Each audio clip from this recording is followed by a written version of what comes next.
Ladies and gentlemen, today we're going to read the Triangle Fire, a little bit about the background, and we're going to have two anchor texts that we're going to be reading in this unit. The background is an event can be so dramatic and so haunting that it compels the generations that follow to dissect its details and trace its impacts. A deadly disaster occurred in New York City in 1911 at a company in the 10-story Ash Building, known today as the Brown Building. It is now a historic national landmark. These history writings are detailed accounts of what happened and the long-term effects. As you guys can see, here's a picture of a fire. Firefighters trying to stop the fire. Let's get into it right now. Setting a purpose. As you read, think about how each writer presents information on the same event. How are the pieces similar? How are they different? Write down any questions you have while reading. Alright, let's get to the text right now. From Flesh and Blood So Cheap by Albert Marin. The Triangle Waste Company occupied the top 3 floors of the Ash Building.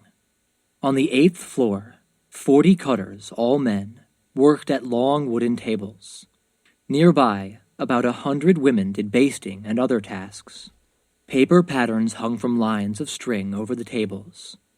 Although cutters wasted as little fabric as possible, there were always scraps, which they threw into bins under the tables.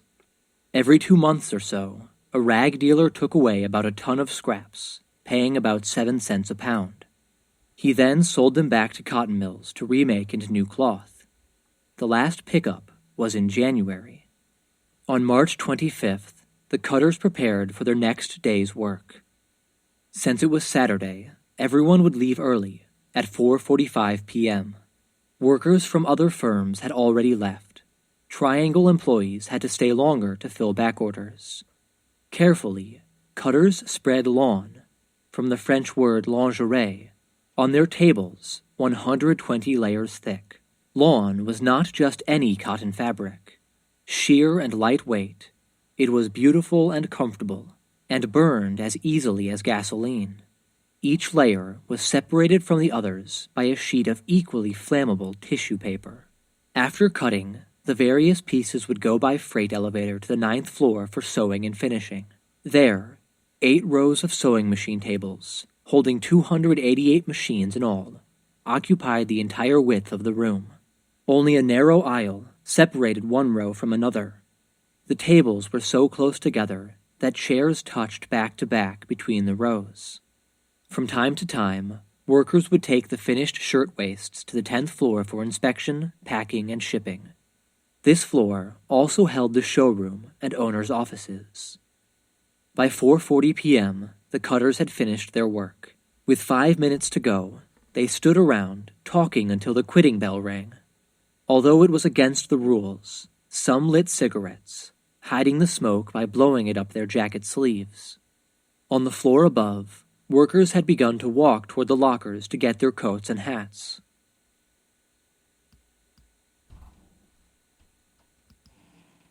They looked forward to Sunday and family visits, boyfriends, dances, and Nickelodeons.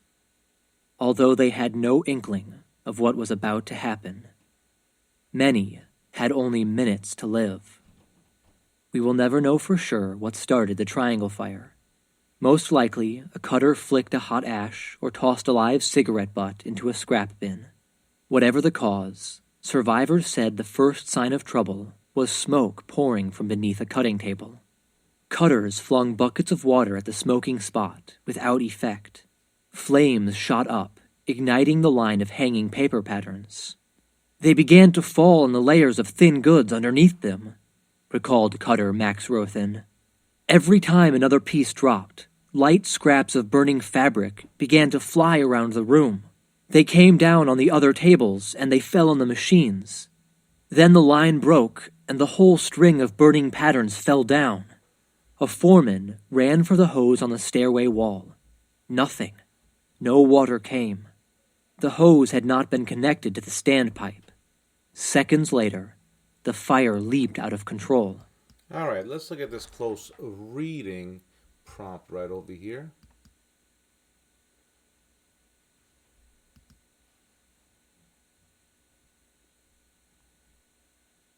Cutters flung buckets of water at the smoking spot without effect. Flames shot up, igniting the line of hanging paper patterns. They began to fall on the layers of thin goods underneath them, recalled Cutter Max Rothen. So in this first sentence, you have a bunch of workers, the people who cut fabric, trying to put out what seems like a really small fire. It's described as a smoking spot. The phrase flung buckets of water tells me there's lots of frantic movement going on. In the very next sentence, we see flames shot up. The situation changes in what seems like seconds. I get the sense that this whole room is incredibly flammable, don't you? Paper clothing patterns hanging from the ceiling and layers of thin goods or lightweight cloth stacked up. Yes, and I just noticed the order of events here. The writer moves through chronology quickly. First, the water has no effect. Then the flames ignite the hanging paper. And then they fall and ignite the cloth underneath. The fire advances very quickly. Then, at the end of this section, you realize the person who's been telling the story was one of the cutters. That helps me to trust the details of the scene even more. Instead of the author imagining how things happened, we know that it's a survivor remembering it. Every time another piece dropped, light scraps of burning fabric began to fly around the room. They came down on the other tables and they fell on the machines. Then the line broke and the whole string of burning patterns fell down. This is more from the same eyewitness, and now we see, through his eyes, the effect of the burning paper hitting those tables. The description builds tension. The pieces fly around and drop on tables and machines. It's unpredictable and chaotic. The fiery scraps can land anywhere. Exactly. And then the line breaks and the whole string of burning patterns fell down. Everything around them is starting to burn. A foreman ran for the hose on the stairway wall. Nothing. No water came. The hose had not been connected to the standpipe. Seconds later, the fire leaped out of control. So the author has been building tension and panic, and here it peaks. Yeah, using that one-word sentence, nothing, with an exclamation point, that to me seems like just how a person's mind would work in an emergency like this. No water came is such a dramatic short sentence. It says everything you need to know. It's horrifying that in this flammable environment, the hose wasn't even connected to the water source. That comes back to the author's point about how safety wasn't taken seriously. And seconds later, think how fast that would feel. The fire leaped out of control. The fire's gone from a problem in one corner of the workroom to a full-scale disaster in one little paragraph.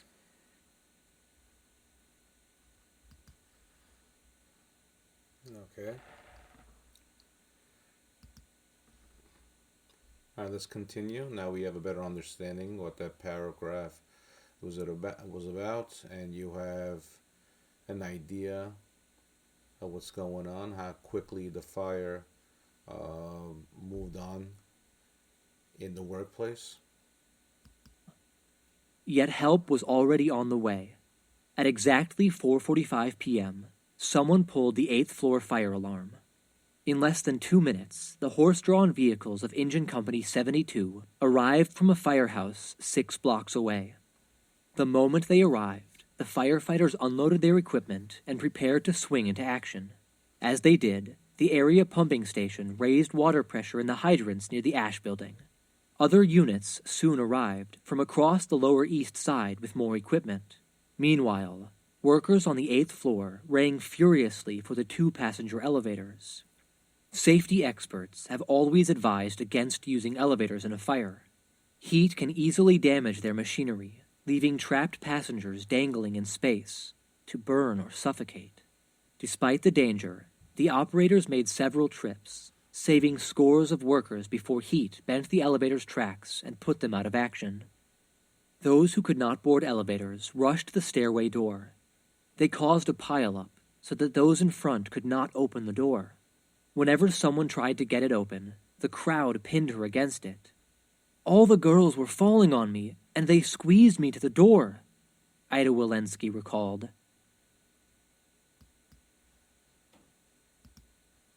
"3 times I said to the girls, 'Please, girls, let me open the door, please!' But they would not listen to me. Finally, Cutter Lewis Brown barged through the crowd and forced the door open. Workers, shouting, crying, and gasping for air, slowly made their way downstairs. There were no lights in the stairway, so they had to grope their way in darkness. A girl fell. Others fell on top of her, blocking the stairs, until firefighters arrived moments later. Yet everyone who took the stairway from the 8th floor got out alive, exiting through the Washington Place doors. Those on the 9th floor were not so lucky. New Yorkers say that March comes in like a lion, with cold wind, and leaves like a lamb, with April's warm showers. Now, as fire raged on the 8th floor, the elevator shafts became wind tunnels. Wind gusts made eerie sounds, like the howling of great beasts in pain, while sucking flaming embers upward. On the 9th floor, embers landed on piles of finished shirtwaists and cans of oil used to make the sewing machines run smoothly. Instantly, the air itself seemed to catch fire. Had there been fire drills, surely more would have survived. Unfortunately, confusion reigned. Workers had to make life-and-death decisions in split seconds amid fire, smoke, and panic. It was everyone for themselves. "I was throwing them out of the way," Mary Buccelli said of the women near her. "No matter whether they were in front of me or coming from in back of me, I was pushing them down. I was only looking out for my own life." Mary joined others who ran to the Green Street stairway. They made it down to the street or up to the 10th floor and the roof before flames blocked this escape route. Others headed for the elevators and stairway on the Washington Place side of the building. Forcing open the doors to the elevator shaft, they looked down and saw an elevator starting what would be its last trip from the 8th floor. "I reached out and grabbed the cables, wrapped my legs around them and started to slide down," recalled Samuel Levine, a sewing machine operator. "While on my way down, as slow as I could let myself drop, the bodies of 6 girls went falling past me. One of them struck me, and I fell on top of the elevator.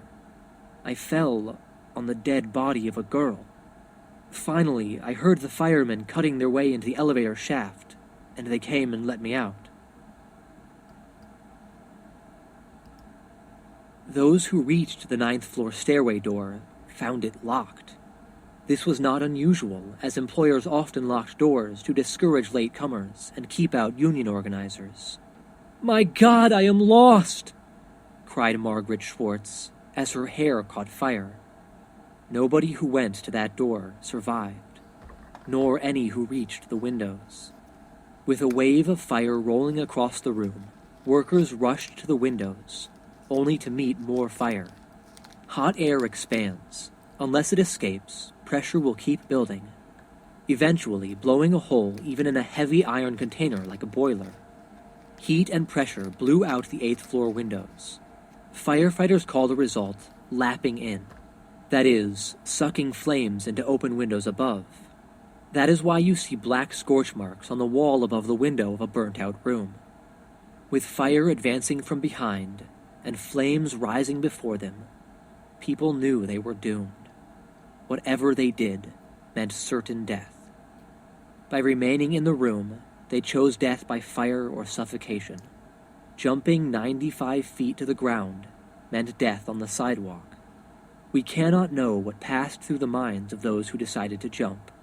Yet their thinking, in those last moments of life, may have gone like this: "If I jump, my family will have a body to identify and bury. But if I stay in this room, there will be nothing left."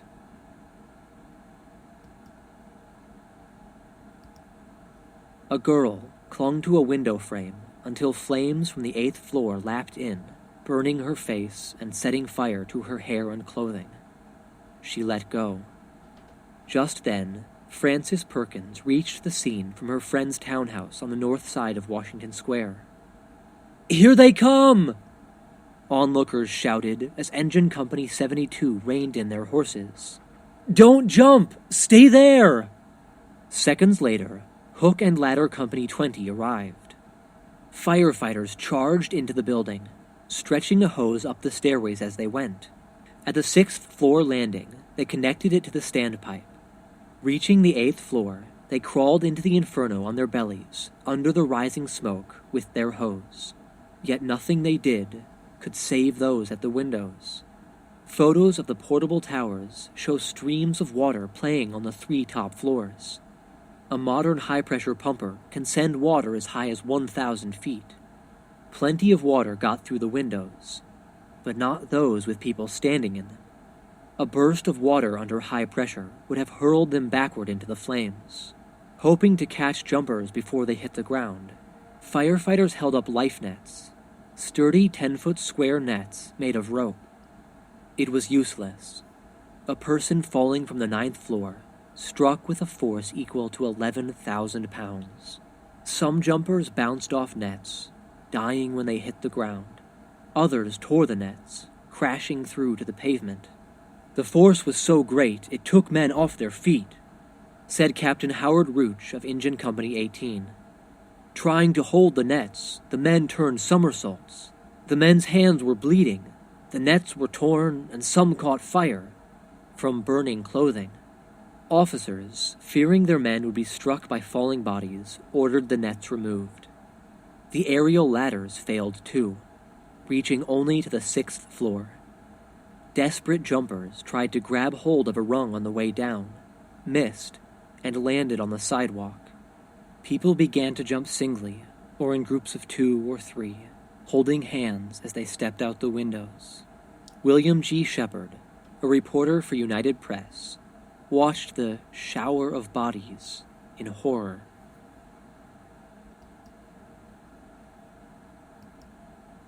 I saw every feature of the tragedy visible from outside the building. I learned a new sound, a more horrible sound than any description can picture. It was the sound of a speeding, living body on a stone sidewalk. Thud, dead. Thud, dead. Thud, dead. Thud, dead. 62, thud, dead.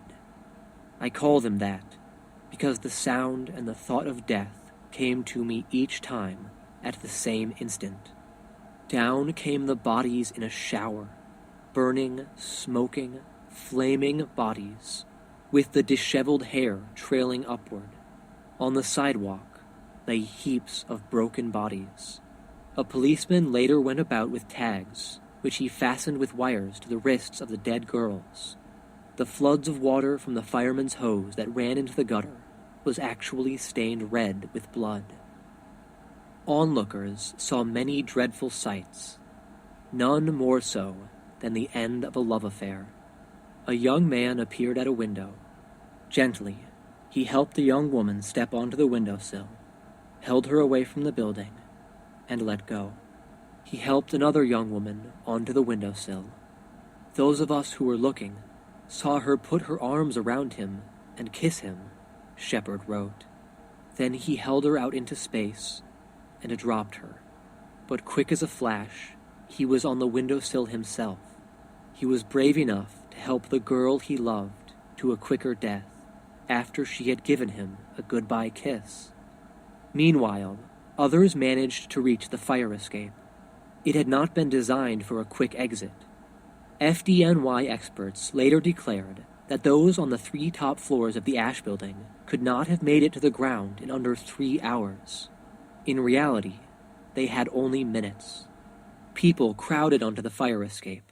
As they walked single file, flames lapped at them through broken windows. Worse, the human load became too heavy for the device to bear. Bolts that fastened it to the building became loose.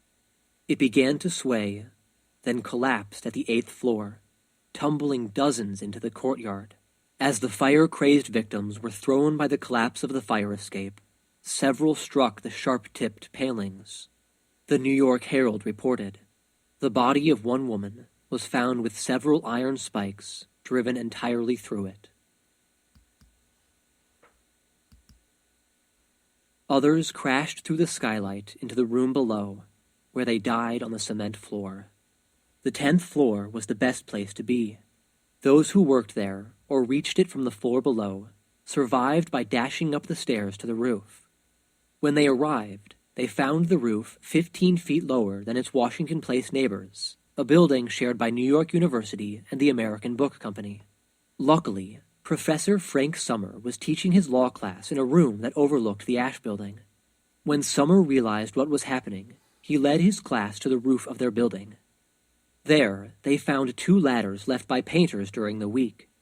Students lowered the ladders, climbed down, and helped survivors to safety.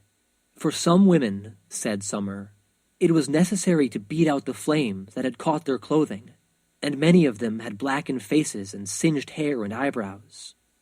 Yet only 1 person from the 10th floor died. Seeing flames licking up from the 9th floor, she panicked and jumped out a window. By 5:15 p.m., exactly 35 minutes after flames burst from beneath a cutting table, firefighters had brought the blaze under control. An hour later, Chief Croker made his inspection. He found that the ash building had no damage to its structure. Its walls were in good shape, so were the floors. It had passed the test. It was fireproof. The woodwork, furniture, cotton goods, and people who worked in it were not. Of the 500 Triangle employees who reported for work that day, 146 died. Of these, 16 men were identified. The rest were women or bodies and body parts listed as unidentified. The Triangle Fire was New York's worst workplace disaster up to that time. Only the September 11, 2001 terrorist attacks on the Twin Towers of the World Trade Center took more, about 2,500, lives. Chief Croker was no softy. He was used to the horrors that came with his job. But this was different.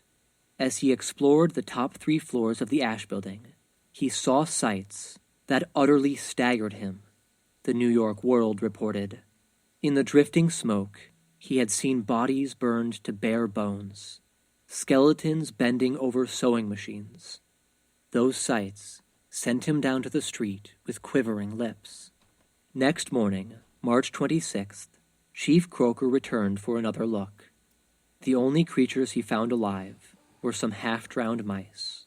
He picked one up, stroked it gently, and put it in his pocket. The chief would take it home, he said. It's alive. At least, it's alive.